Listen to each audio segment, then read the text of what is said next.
Welcome everyone to Black Ops 101. Today we are going to be discussing covert operations and exposing some dark secrets about the CIA. Going to blow through lots of material today to try and paint you the big picture of the conspiracy that Q is designed to get rid of. In this episode, I will be explaining how the CIA uses terrorists and criminals as assassins, how they fund Black Ops almost exclusively with heroin and human trafficking, how John McCain was the secret kingpin, how the corrupt news media has always turned a blind eye, and how CIA Black Ops enabled a bunch of worthless European royals to conquer the United States. Our first topic for today is assassins. Assassins have shaped much of world history, from ancient times to modern politics. They've been used to provoke wars, stage coups, derail competitors, and suppress or steal scientific innovations. Whether they care to admit it or not, every leader of every country has assassins they can call if they need to.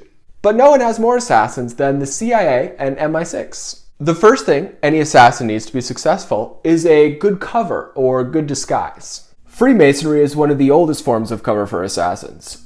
Back in the day, cities were much smaller and nobody except rich people and royals really traveled, meaning it was really hard to go somewhere new without being immediately noticed and talked about by everyone. So in order to get access to foreign targets, it was easiest to use Freemasons as cover. Expert stonemason subcontractors who traveled together wherever their building skills were needed at a given time. While Freemasons still exist, and some of their symbols are still used as signals by British and American intelligence services, they are rarely used as actual cover anymore. For most of the past century, American assassins used diplomats, aid organizations, and religious missions as cover. That's why the CIA is organized into the State Department. University professors, multinational corporations, and touring musicians have also been used as cover for intelligence operatives throughout our nation's history.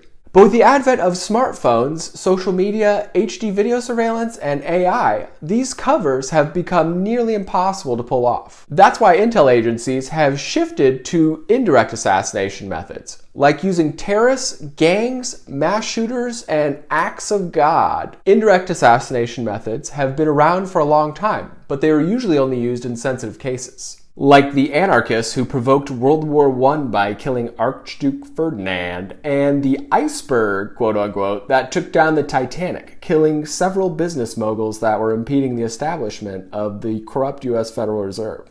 These days, with all the technology we have, indirect assassination methods have become standard procedure, which is pretty scary if you think about it, because indirect assassination methods often involve not just killing the target, but lots of innocent bystanders as well. Some examples of indirect assassinations would be the Saudi terrorists on 9/11, the sabotage Boeing planes that crashed in Ethiopia and Indonesia, the Las Vegas concert shooter at Mandalay Bay, and the MS-13 narco children that shot Seth Rich.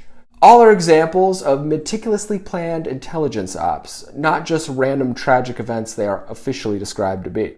Many people refer to those tragedies as inside jobs, which is technically false, because the CIA is technically forbidden from conducting operations on American soil. So they launder their criminality by outsourcing the operations conducted here to foreign intel services like MI6. Foreign intel services that have diplomatic immunity, so they legally can't be prosecuted no matter what they do, as well as unrestrained, warrantless access to all of our calls, emails, text messages, and location data through an incredibly shady intelligence sharing agreement we have with them called Five Eyes. Since 1947, MI6 and the CIA have scratched each other's backs by using these outrageous legal loopholes to tee off on each other's quote-unquote problematic domestic political opponents. Problematic American leaders like President John F. Kennedy, Attorney General Bobby Kennedy, and civil rights leaders Malcolm X and Martin Luther King Jr., and problematic Anglosphere leaders like Australian Prime Minister Harold Holt and British MP Joe Cox, to name just a few. So that's a little bit about cover. Now on to funding sources. Throughout history, opium, aka heroin, has been a key funding source of clandestine operations. especially European history.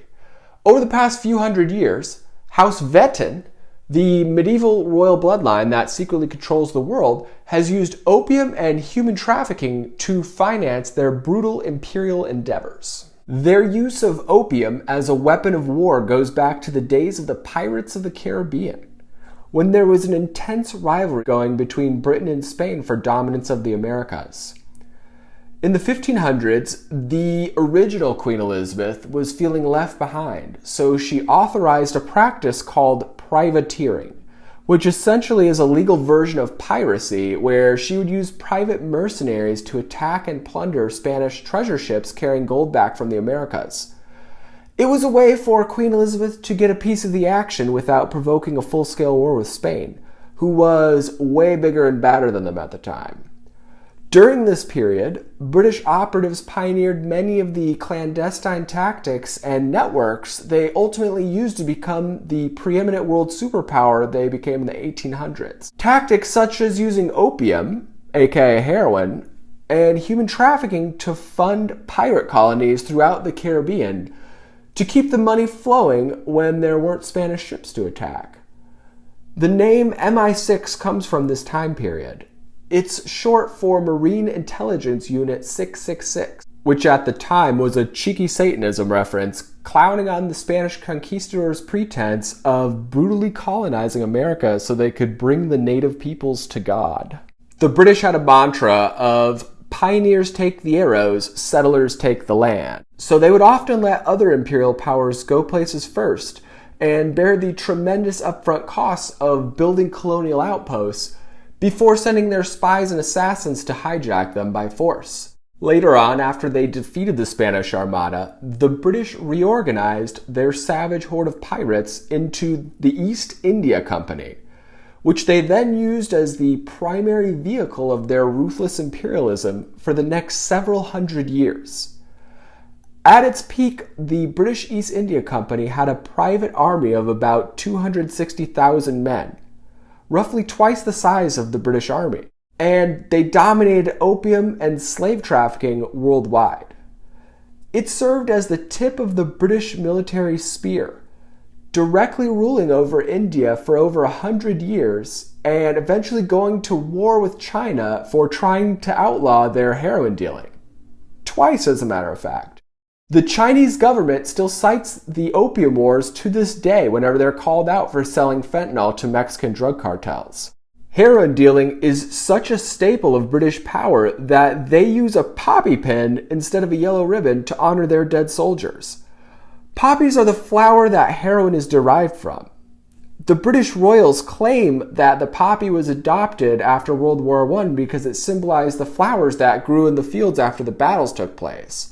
But it's really because they used heroin-financed anarchist assassins to incite a vast war, seize key territories in the Middle East, and consolidate vast power over Europe, Africa, and the rest of the world. Power they would use to set the stage for another major world war that would give them the opportunity to conquer back their ultimate prize, the United States of America. As World War II was breaking out, President Franklin Delano Roosevelt, a slimy robber baronaire whose grandfather made his fortune smuggling heroin to China, allowed British intelligence to come over and essentially build the precursor to the CIA, called OSS, from the ground up, teaching Americans all the gangsterific spy agency tactics they had developed over the centuries. From that point on, British and American intel ops became deeply intertwined, especially when it came to controlling organized crime and using it to finance covert operations. The idea was sold to American leaders on the pretense that drug dealing and prostitution was going to happen either way, so they might as well control it and use the money that it generates for their ops. But that always was a pipe dream, and what really ended up happening was the United States getting corrupted from within and dragged into endless foreign wars. Wars that are ultimately used to enact the medieval imperial agenda of the British Empire and to facilitate more heroin cultivation, like in Vietnam and Afghanistan. Ever thought about how weird it is that Afghanistan is currently growing 3 times as much heroin as it was when we invaded in 2001? But as I mentioned earlier, drug dealing isn't the only funding source for our intelligence operations. Human trafficking is too. Human trafficking is another ancient industry controlled by intelligence services, and it is even more sadistic than the heroin game. If you've ever seen the movie Taken, that sort of a situation where the girl is being sold off at an auction is very real and happens much more often than you'd think. Another good depiction is the Avicii music video, For a Better Day. If you ever wonder why Avicii was suicided, look no further than that video he made. And they don't just use sex trafficking to raise money, they also use it to exercise power. If you've ever seen the movie Red Sparrow with Jennifer Lawrence, you'll see a depiction of what's called a honeypot, or a special type of spy operation that lures powerful men into compromising sexual activities and then uses the pictures from that activity to blackmail them. British and American spy agencies frequently use this method to exercise control over billionaires who aren't afraid of politicians. That's why they created Jeffrey Epstein and Sex Island, to use as a mega honeypot.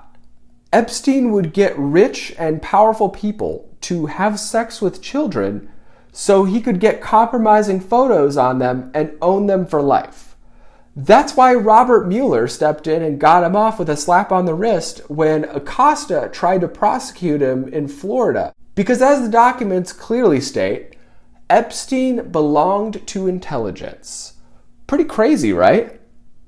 And they let most of the other small-time traffickers run wild too. I witnessed this firsthand doing overnight IT work for hotel chains like Hilton, Marriott, Embassy Suites, Hamilton Inn, and La Quinta. How young girls would go into a room early in the evening and have different men coming and going every hour, almost all night long.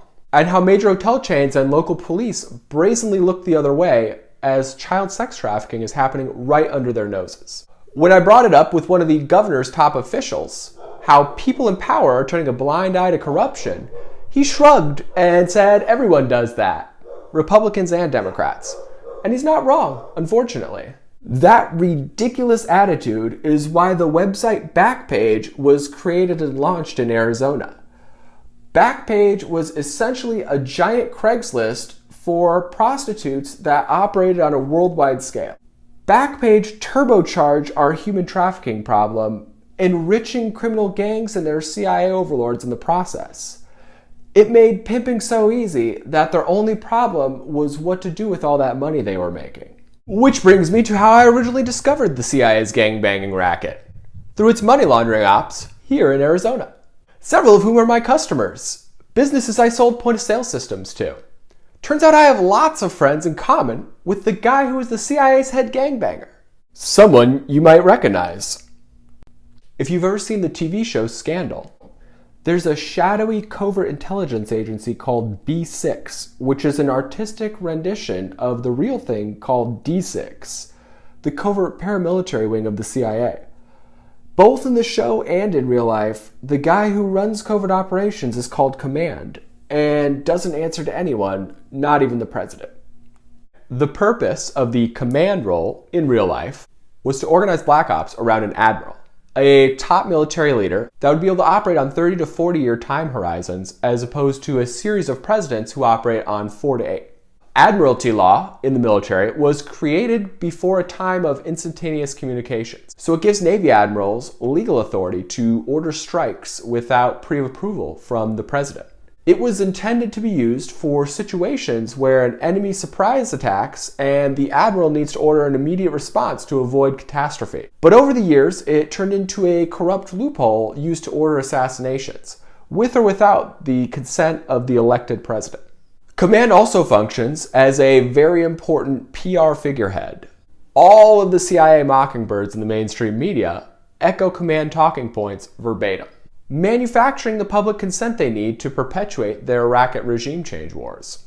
As I mentioned earlier, John McCain was Command, the guy secretly running D6. Almost everything our kangaroo news media tells us about McCain is false, especially the idea that he was some kind of patriotic veteran who was always putting his country first. In real life, he was actually a vicious war criminal and an opioid-addicted pedophile who saw himself as more of a European king than an American serviceman. That's why he constantly bragged about his royal ancestry and always used his power to enact the imperial agenda of those worthless European royals instead of using it to protect the interests of the American people. To understand how John McCain became command, we need to understand a little bit about his background. John McCain was born on a military base in the Panama Canal Zone, land which had just been broken off from Colombia by a US-backed puppet revolution. While in Panama, he made friends with Colombian rebels that would assist him in future endeavors. Throughout his childhood, John McCain did terrible in school. All of his classmates and teachers thought he was a total prick. Like his obnoxious daughter, he was a snotty little brat who got everything handed to him on a silver platter because of who his powerful father was. One of the top admirals in the Navy, akin to something like military royalty. While in the Naval Academy, his teachers and classmates nicknamed him McNasty because he was such an arrogant jerk to everyone.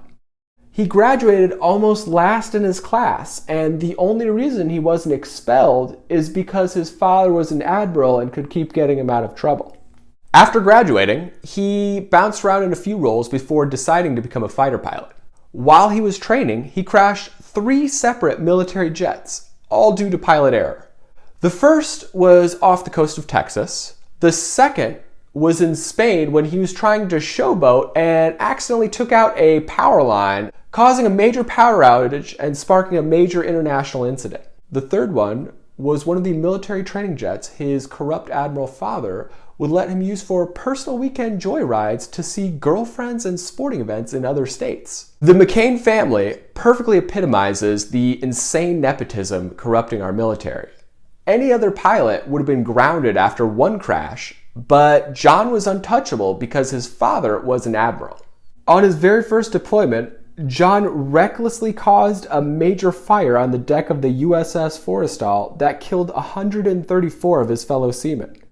After again facing zero consequences for his actions, he was reassigned to another ship and back in action almost immediately. He was shot down in Vietnam after disobeying a direct stand-down order while trying to bomb a light bulb factory. The only reason they were able to shoot him down is because, once again, he wasn't following established Navy procedures and flying at the right altitude, which made him an easy target. He was severely injured in the crash and immediately turned on the United States in exchange for medical treatment. Being the son of the admiral that was running the war, Songbird McCain was able to provide mountains of invaluable intel to the Viet Cong, intel they used to shoot down many more American pilots. It was during this time that he developed his lifelong addiction to opioids. He was never actually tortured. That's just a lie made up to justify his treason. Because he was such a huge liability, providing so much damaging intel to the enemy, the Navy made a prisoner swap deal to get him out as soon as possible. But in the political power move of the century, John refused release until his fellow prisoners were freed. He pretended it was a selfless and patriotic act, and the news media ate it up hook, line, and sinker. But the real reason he refused to be released was because he wanted to avoid being court-martialed for treason. After a few years, he was eventually pardoned by President Nixon as part of a power struggle with military leaders over leaving the war in Vietnam. The instant he got home, he immediately ditched his wife and child who had been anxiously waiting years and years for his return and started an extramarital affair with Cindy Hensley, a crime family heiress from Arizona. Another great example of how ruthless and cold-hearted this guy was. After divorcing his first wife and remarrying Cindy Hensley in 1980, the stage was set. And he took over the D6 command role by default after his father died unexpectedly in 1981. His dad, John McCain II, or Admiral McCain, was the original command.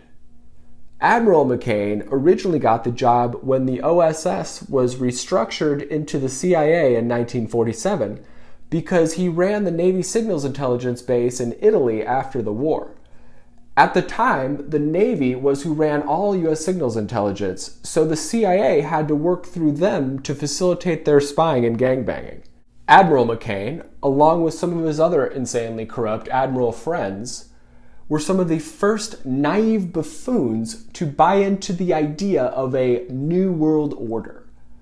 They worked with vile racketeers like CIA Director John Dulles to import mobsters from places like Italy, Sicily, and Ireland and helped them take over many of America's major cities. When his son took over in 1981, he immediately shifted the focus away from the Italian and Irish mobsters his dad preferred and instead ramped up operations with his old amigos in the Colombian cartels, people he knew from his childhood in Panama, leading to the cocaine and crack epidemic throughout the 80s and 90s.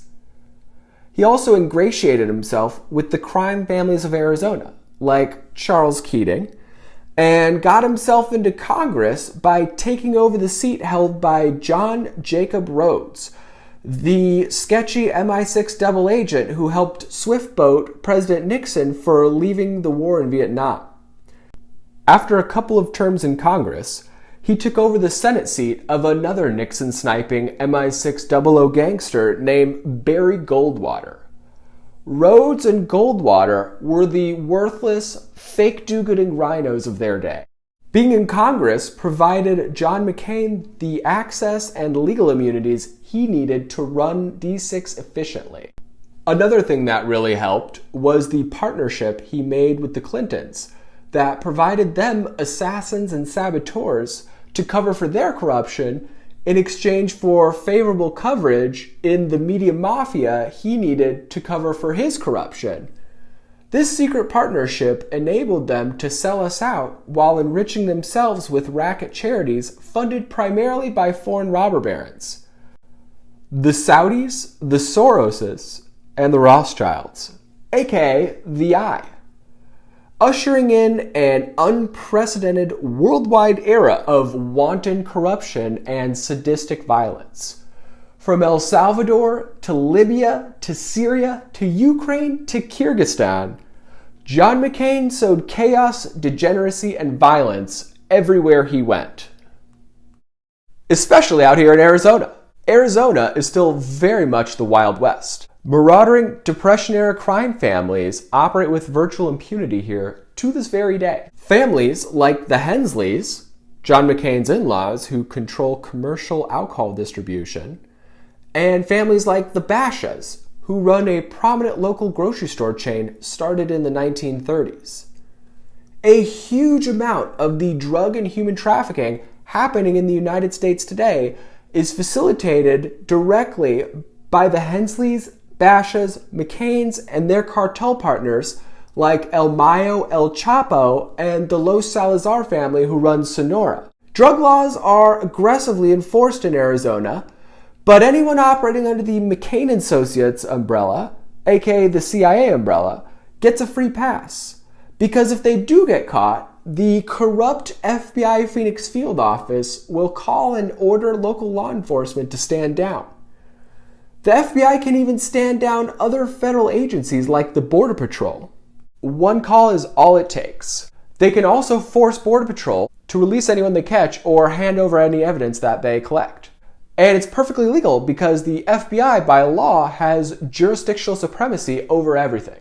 I have many confidential sources in the Border Patrol who are very frustrated with the alarming frequency of those stand-down orders, especially in the Yuma to Vegas corridor where most of the real traffic comes in. Agents that will be leading patrols about to catch a bunch of smugglers out in the desert who, right as they're about to make the grab, will get calls from the FBI standing them down and forcing them to back off. And we don't need to take their word for it to see that the federal government is totally unserious about stopping trafficking in the Yuma corridor. We could just look at the publicly available numbers. If you look here, you'll see that Border Patrol keeps way less agents in the Yuma corridor than in the Tucson corridor. They claim it's because there's less traffic coming through Yuma, but anyone who knows Arizona knows that's a preposterous lie. The reason is simple: geography. The Tucson corridor is an unbelievably treacherous desert covered in sharp rocky hills, thorn bushes, and chollas, and doesn't have a lot of other foot traffic to serve as cover. So while there's many smugglers getting caught in the Tucson corridor, they're just the small fish that serve as decoys for the big boys coming through Yuma. The Yuma corridor is a relatively mild sandy desert with minimal vegetation and lots of random people riding around on quads and dirt bikes near both sides of the border. And just north of Yuma and east of Yuma are a bunch of bombing ranges used for training military pilots. Vast quarantined areas followed by huge wildlife refuges that make big-time traffickers unlikely to encounter any law enforcement as they make their way up to Vegas. Shipments are also brought through the grocery store bashes via underground tunnels and secretly loaded onto military planes at the Yuma MCAS airbase by the private refueling subcontractors, before being flown across the country to its final destination. Little known fact about the Hoover Dam outside Las Vegas is that it was originally built to control the water flow to Yuma so the mafia could extort the people, who are mostly farmers, into facilitating their smuggling. To this day, those same Depression-era crime families continue their gangbanging with impunity. Anyone who crosses them gets killed or railroaded by the feds, even Sheriff Joe. Sheriff Joe was king shit around here until he disobeyed a stand-down order, raided one of McCain's trap houses, and arrested one of Flaky Jeff's top aides red-handed. The second he did that, Sheriff Joe went from untouchable to being aggressively railroaded by the feds. Those sneaky little CIA Mormons seem innocent, but they do not mess around if you impede on one of their smuggling operations. That's why they've been getting into those vicious blood feuds with the cartels in Mexico lately. And they aren't the only ones doing sketchy stuff out here in Arizona. I also had the unique privilege of infiltrating a weird little NGO called Jewish Voice, a charity with embassy-level security that runs a hokey prosperity gospel-style TV broadcast network which fundraises tens of millions of dollars for foreign aid. It's weird though because they always seem to show up with tons of cash in the weirdest places at the weirdest times. Like Zimbabwe around the time Mugabe was taking power, Rwanda around the time those Hutus went crazy, and Ukraine right as those regime change protests were ramping up in 2015. Being there reminded me of that movie Lord of War with Nicolas Cage, because I knew much of the money pumped into those countries was actually used to buy weapons. If you've never seen it, you should check it out because it's a great depiction of how CIA arms trafficking to evil despots and dictators all over the world has skyrocketed since John took over command from his pops. Another great movie is American Made with Tom Cruise, depicting the CIA drug finance gun running out of Arkansas. That covert operation is what laid the groundwork for the secret Clinton-McCain partnership. Super annoying how our government lets vicious gangs brutalize us in our own country to raise money for their foreign rackets. But equally annoying how our news media enables them. Because the corrupt stooges who run our government wouldn't survive long if journalists would ever report the truth. But they won't. They never have, and they never will. People like to think that fake news is a recent development. But the reality is that the news has always been fake. The term yellow journalism was coined way back in the 1890s to describe a media climate very similar to the one we have today, where 95% of all media is owned by 5 bloodthirsty corporations. Corporations who have no commitment to truth and no loyalty to the United States. Just endless greed and corruption. Now, many silly boomers will push back on that because they like to romanticize about how there was a time back in their day when the media at least tried to be objective. But that is hilariously false. The media in their day watched our president get trotted out in the open by his own security team, have his head blown off in broad daylight, and never pushed back a single time when it was explained away with a bunch of nakedly preposterous lies. Then they saw no issue with letting some of the co-conspirators in that murderous coup run the official investigation of it. Then they let not just 1, but 2 of those co-conspirators become the president, because the news has always been fake. Everything about the news industry in America is fake. Their esteemed heroes, Woodward and Bernstein, are the opposite of real journalists. They are actually Mockingbird stooges who were served up their bombshell stories on a silver platter by the crooked FBI as part of a highly coordinated CIA coup, similar to the Russiagate coup that the CIA coordinated against Donald Trump.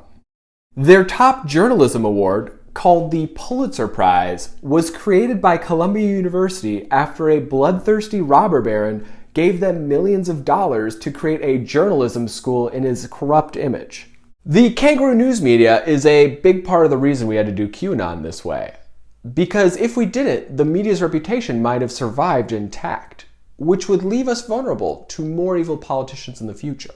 Now that they took the bait, charged straight into our ambush, and rallied to the defense of obvious war criminals, racketeers, and pedophiles, nothing can stop what has come. They are all going down hard. And it's funny because they always act like us QAnon folks are the violent extremists. But they will get to see who the real violent extremists are very soon, when those left-wing mobs they've been sicking on us learn the truth about their treachery and turn on them. I reckon nothing will be able to save them then. Not even all those police officers they've been relentlessly slandering. So let them enjoy their last few moments on top, because I have a feeling those smug kangaroo journalists are not going to fare very well out here in the wild. So with all that being said, I'd like to close with a public service announcement. Spooks, sicarios, and robber barons, be advised. D6 is officially canceled, and your treachery will no longer be tolerated. John McCain's despicable legacy will rest in the ash heap of history where it belongs. And anyone else engaged in acts of war against the United States of America better stop and disappear immediately. Or on behalf of the DIA, I will personally hunt them down and make a flamboyant example out of them. If you don't believe me, just ask Slimy Stanton's old amigo Paul Lopez. Things got a little bit heated between us after Paul decided to choose Team Satan over Team America. Hopefully the rest of you spooky little wanksters won't make the same mistake. Goodbye.